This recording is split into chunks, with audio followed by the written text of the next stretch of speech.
ಹರೇ ಕೃಷ್ಣ. ನಮಸ್ಕಾರ ಸ್ನೇಹಿತರೆ, ನಮ್ಮ ಚಾನಲಿಗೆ ಮತ್ತೊಮ್ಮೆ ಸ್ವಾಗತ. ಹಿಂದಿನ ಸಂಚಿಕೆಯಲ್ಲಿ ದಕ್ಷಿಣ ಕನ್ನಡ ಜಿಲ್ಲೆಯ ಜೈನಕಾಶಿ ಮೂಡಬಿದಿರೆಯ ಸಾವಿರಕಮ್ಮ ಎಂದೇ ಪ್ರಸಿದ್ಧವಾದ ತ್ರಿಭುವನ ತಿಲಕ ಚೂಡಾಮಣಿ ಬಸದಿಯನ್ನು ಭೇಟಿ ನೀಡಿ ಅಲ್ಲಿನ ವಿಶೇಷತೆ ಹಾಗೂ ಇನ್ನು ಅನೇಕ ಮಾಹಿತಿಗಳನ್ನು ತಿಳ್ಕೊಂಡ್ಬಂದಿದ್ದೆವು. ಇಂದಿನ ಈ ವಿಶೇಷ ಸಂಚಿಕೆಯಲ್ಲಿ ನಾವು ನೋಡುವಂತಹ ಸ್ಥಳ ಉಡುಪಿ ಜಿಲ್ಲೆಯ ಪ್ರಸಿದ್ಧ ಕಾರಣಿಕ ಕ್ಷೇತ್ರವಾದ ಕಾಪುವಿನ ಶ್ರೀ ಹೊಸ ಮಾರಿಯಮ್ಮ ದೇವಸ್ಥಾನ. ಉಡುಪಿ ಪೇಟೆಯಿಂದ 15 ಕಿಲೋಮೀಟರ್ ದೂರದಲ್ಲಿರುವ ಈ ದೇವಸ್ಥಾನವು ಸುಮಾರು 400ರಿಂದ 450 ವರ್ಷಗಳ ಹಳೆಯದಾಗಿದ್ದು, ನವೀಕರಿಸಿದ ಕಾಪು ಶ್ರೀ ಹೊಸ ಮಾರಿಗುಡಿ ದೇವಸ್ಥಾನದ ಪ್ರತಿಷ್ಠಾಪನೆಯು ಇದೇ ವರ್ಷದ ಪ್ರಾರಂಭದ ಫೆಬ್ರವರಿಯಲ್ಲಿ ಭವ್ಯ ಧಾರ್ಮಿಕ ಮತ್ತು ಸಾಂಸ್ಕೃತಿಕ ಉತ್ಸವದೊಂದಿಗೆ ಸಂಪನ್ನಗೊಂಡಿತ್ತು. ಸುಮಾರು 30 ಕೋಟಿ ರೂಪಾಯಿ ವೆಚ್ಚದಲ್ಲಿ ನಿರ್ಮಾಣವಾದ ಈ ದೇವಾಲಯವು ವಿಶೇಷವಾಗಿ ಮರದ ಕೆತ್ತನೆಗಳು, ಕಲಾತ್ಮಕ ವಿನ್ಯಾಸಗಳು, ಚಿನ್ನದ ಚಾವಣಿ ಮತ್ತು ಬೆರಗುಗೊಳಿಸುವ ಸ್ವರ್ಣಗದ್ದುಗೆ ಇದು ಭಕ್ತರು ಮತ್ತು ಸಂದರ್ಶಕರಿಗೆ ಆಕರ್ಷಣೆಯ ಕೇಂದ್ರ ಬಿಂದುವಾಗಿದೆ. ಬನ್ನಿ ಸ್ನೇಹಿತರೆ, ಇನ್ನು ನವೀಕೃತಗೊಂಡಿರುವಂತಹ ಈ ಮಾರಿಯಮ್ಮ ದೇವಾಲಯ ಇಷ್ಟು ಪ್ರಸಿದ್ಧಿ ಪಡೆದದ್ದು ಹೇಗೆ, ಇದರ ಇತಿಹಾಸ ಮತ್ತು ಮಹತ್ವವೇನು, ಈ ದೇವಾಲಯದಲ್ಲಿ ನಡೆಯುವ ಪೂಜಾ ಕೈಂಕರ್ಯಗಳು ಹೇಗಿರುತ್ತವೆ ಎನ್ನುವಂತಹ ಎಲ್ಲ ಮಾಹಿತಿಯನ್ನು ತಿಳ್ಕೊಂಡು ಕಾಪು ಮಾರಿಯಮ್ಮನ ದರ್ಶನ ಪಡೆದು ಪುನೀತರಾಗೋಣ. ದೇವಾಲಯದ ಆವರಣದೊಳಗಡೆ ಬರುತ್ತಲೇ ಒಂದು ಸುಂದರವಾದ ರಾಜಗೋಪುರ.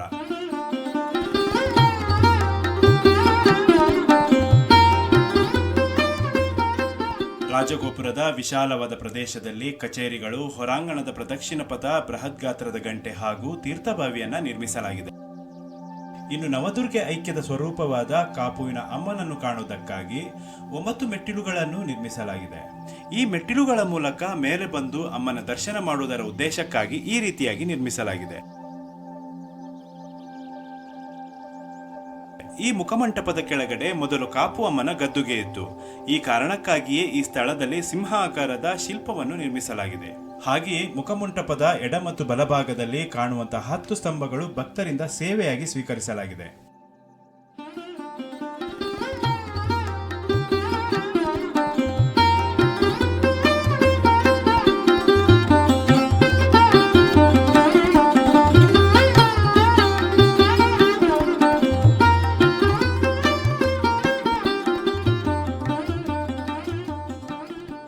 ದೇವಾಲಯದ ಮಹಾದ್ವಾರವನ್ನು ಕೆಂಪು ಶಿಲೆಯಿಂದ ನಿರ್ಮಿಸಲಾಗಿದ್ದು, ದೇವಾಲಯದ ಪ್ರದಕ್ಷಿಣ ಪಥದ ಸುತ್ತಲೂ ಕಲ್ಲಿನಿಂದ ನಿರ್ಮಿತವಾದ 24 ಸ್ತಂಭಗಳನ್ನು ಕಾಣಬಹುದಾಗಿದೆ.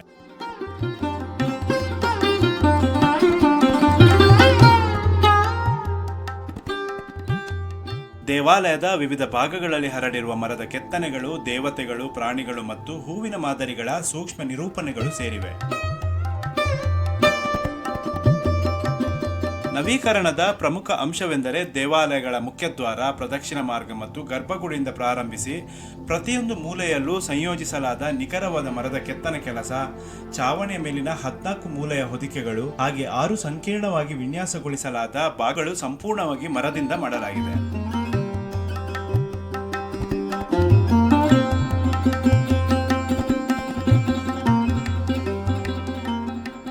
ಮಾರಿಯಮ್ಮ ದೇವಾಲಯದ ಮೇಲ್ಚಾವಣಿಯ ನಿರ್ಮಾಣಕ್ಕೆ ಹಲಸಿನ ಮರವನ್ನು ಬಳಸಲಾಗಿದೆ. ಪ್ರದಕ್ಷಿಣ ಮಾರ್ಗ ಮತ್ತು ಸುತ್ತಮುತ್ತಲಿನ ಮಾರ್ಗಗಳನ್ನು ಕಿರಲ್ ಬೋಗಿ ಮರವನ್ನು ಬಳಸಿ ಮಾಡಲಾಗಿದೆ.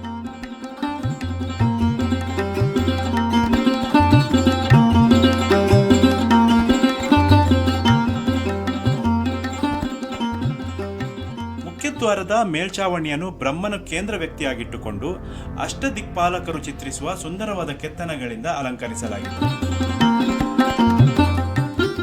ಉಚ್ಚಂಗಿ ದೇವಾಲಯದ ಸಿಂಹಗಳು, ಹೂಗಳು, ಬಳ್ಳಿಗಳು ಮತ್ತು ಅಲಂಕಾರಿಕ ಬಳ್ಳಿಗಳ ಮರದ ಕೆತ್ತನೆಗಳನ್ನು ಒಳಗೊಂಡಿದ್ದು, ಇದು ಶಕ್ತಿ, ಸೌಂದರ್ಯ ಮತ್ತು ಫಲವತ್ತತೆಯನ್ನು ಸಂಕೇತಿಸುತ್ತದೆ.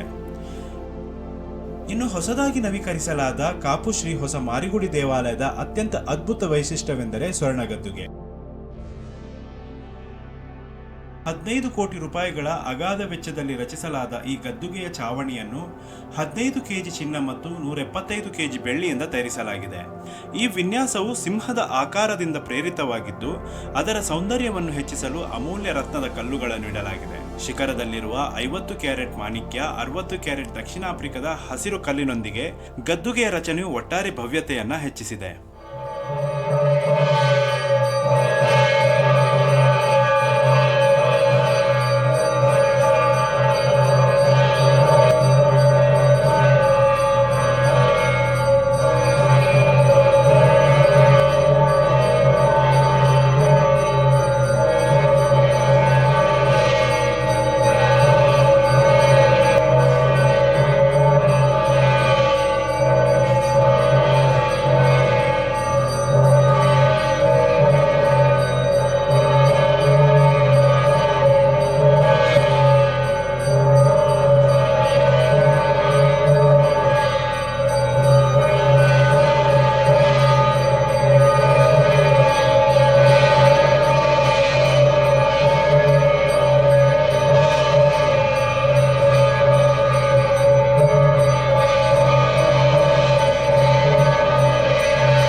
ದೇವಾಲಯದ ಪ್ರದಕ್ಷಿಣ ಪಥದಲ್ಲಿ 1500 ಕೆಜಿ ತೂಕವಿರುವ 130 ಕೆಜಿ ಬೆಳ್ಳಿಯ ರಥವನ್ನು ಕಾಣಬಹುದು. ಇದು 11.50 ಅಡಿ ಎತ್ತರ ಮತ್ತು 4.5 ಅಡಿ ಅಗಲವಿದೆ.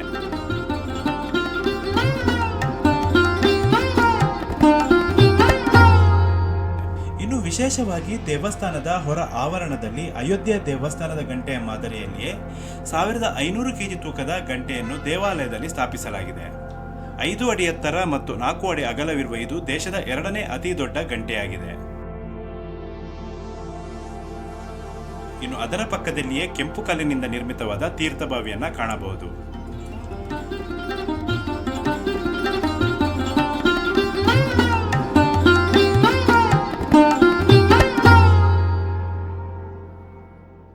ಕರ್ನಾಟಕದ ಪ್ರಮುಖ ರಾಜವಂಶವಾಗಿದ್ದ ವಿಜಯನಗರ ಸಾಮ್ರಾಜ್ಯದ ಕೆಳದಿ ರಾಜವಂಶದ ನಾಯಕರು ತುಳುನಾಡನ್ನು ಆಳುತ್ತಿದ್ದಾಗ 1743ರಲ್ಲಿ ಮಾರಿ ಕಾಪುವಿನಲ್ಲಿ ಬಂದು ನೆಲೆ ನಿಂತಿರೋದನ್ನು ಐತಿಹಾಸಿಕ ಪುರಾವೆಗಳು ಹೇಳುತ್ತವೆ.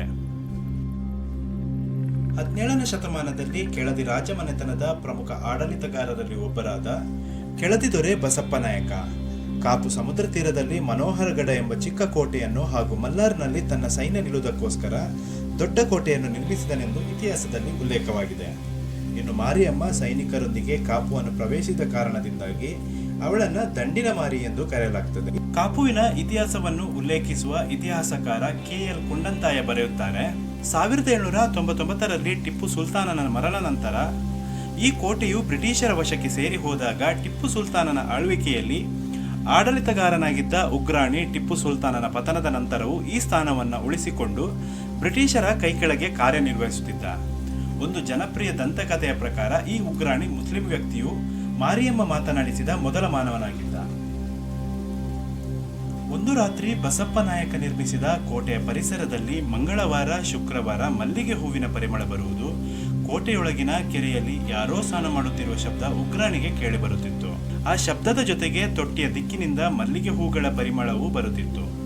ಉಗ್ರಾಣಿ ತೊಟ್ಟಿಯ ದಿಕ್ಕಿನ ಕಡೆಗೆ ಹೋಗಿ ಜೋರಾಗಿ ಯಾರೆಂದು ಕೇಳಿದಾಗ ಒಂದು ಅಶರೀರ ಧ್ವನಿ ಉತ್ತರಿಸಿತು, ನಾನು ಕೋಟೆ ಮಾರಿ, ನನಗೆ ಮನೆ ಎಂದು ಕರೆಯಬಹುದಾದ ಒಂದು ಅಭಯಾರಣ್ಯ ಬೇಕು. ಉಗ್ರಾಣಿ ಉತ್ತರಿಸಿದ, ಇದು ಕೋಟೆ ಕಣಮ್ಮ, ಮತ್ತು ಇಲ್ಲಿ ಸೈನಿಕರು ಮಾತ್ರ ಇದ್ದಾರೆ. ನಾನು ನಿಮಗಾಗಿ ಅಂತಹ ಅಭಯಾರಣ್ಯವನ್ನು ಹೇಗೆ ಕಂಡುಹಿಡಿಯಬಹುದು? ಮತ್ತು ನಾನು ಒಬ್ಬ ಮುಸ್ಲಿಮನಾಗಿದ್ದೇನೆ. ಇದಕ್ಕೆ ಆ ಧ್ವನಿ ಉತ್ತರಿಸಿತು, ಈ ಹಳ್ಳಿಯ 4 ಜಾತಿಗಳನ್ನು ಒಗ್ಗೂಡಿಸಿ ನನಗಾಗಿ ಒಂದು ಗುಡಿಯನ್ನು ನಿರ್ಮಿಸು ಎಂದು ಸೂಚನೆ ಕೊಡುತ್ತಾಳೆ ತಾಯಿ. ಉಗ್ರಾಣಿ ಮುಂದೆ ಹೋಗಿ ಕೋಟೆಯಲ್ಲಿ ಮಾರಿಯ ಧ್ವನಿಗಾಗಿ ಗುಡಿಯನ್ನು ನಿರ್ಮಿಸಿ ಮಾರಿಯಮ್ಮಳನ್ನು ಕಾಪುದ ಅಪ್ಪೆ ಎಂದು ಕರೆಯಲು ಪ್ರಾರಂಭಿಸಿದರು. ಅಂದರೆ ಕಾಪುವಿನ ತಾಯಿ, ತುಳು ಭಾಷೆಯಲ್ಲಿ ಅಪ್ಪೆ ಎಂದರೆ ತಾಯಿ. ಇಂದಿಗೂ ಮಾರಿ ಪೂಜೆಯ ಸಮಯದಲ್ಲಿ ಕೋಟೆ ಮನೆ, ಕೋಟೆ ಸೇವಕ ಮತ್ತು ಇತರ ಪಂಗಡಗಳು ಆ ಸ್ಥಳದ ಸೈನಿಕರಂತೆ ಒಟ್ಟಾಗಿ ತಾಯಿಯನ್ನು ಪೂಜಿಸುವುದನ್ನು ನಾವು ನೋಡಬಹುದಾಗಿದೆ. ಇನ್ನು ಮಾರಿಯಮ್ಮನ ಸಂದೇಶವಾಹಕಿ ಉಚ್ಚಂಗಿಯನ್ನು ಕೂಡ ಈ ದೇವಾಲಯದಲ್ಲಿ ಪೂಜಿಸಲಾಗುತ್ತದೆ. ಮುಖ್ಯ ದೇವತೆಯ ಮುಂದೆ ಕುಳಿತು ಕಾಪು ಭೂಮಿಯ ಒಡೆಯಳಾದ ಶ್ರೀ ಲಕ್ಷ್ಮೀ ಜನಾರ್ದನಳು ದೇವತೆಯೊಂದಿಗೆ ಬಂದು ಪ್ರಾರ್ಥಿಸುವ ಜನರ ಎಲ್ಲಾ ಪ್ರಾರ್ಥನೆಗಳನ್ನ ಪೂರೈಸುತ್ತಾಳೆ. ಮಹಾನ್ ತಾಯಿಯಾದ ಮಾರಿಯನ್ನು ಸತ್ಯದಿಂದ ಜೀವನವನ್ನು ನಡೆಸುವ ಜನರಿಗೆ ಸತ್ಯದ ಅಪ್ಪೆ ಅಂದರೆ ಸತ್ಯದ ತಾಯಿ ಎಂದು, ತನ್ನ ಬಳಿಗೆ ಭಕ್ತರಾಗಿ ಬರುವ ಜನರಿಗೆ ಶರಣು ದುರ್ಗೆ ಎಂದು ಕರೆಯಲಾಗುತ್ತದೆ. ಮಂಗಳವಾರ ಮಾರಿಯಮ್ಮನ ನೆಚ್ಚಿನ ದಿನ. ದೇವಿಯನ್ನು ನೋಡಲು ಇಲ್ಲಿಗೆ ಬರುವ ಭಕ್ತರ ಸಾಗರವೇ ಅದಕ್ಕೆ ಸಾಕ್ಷಿಯಾಗಿದೆ.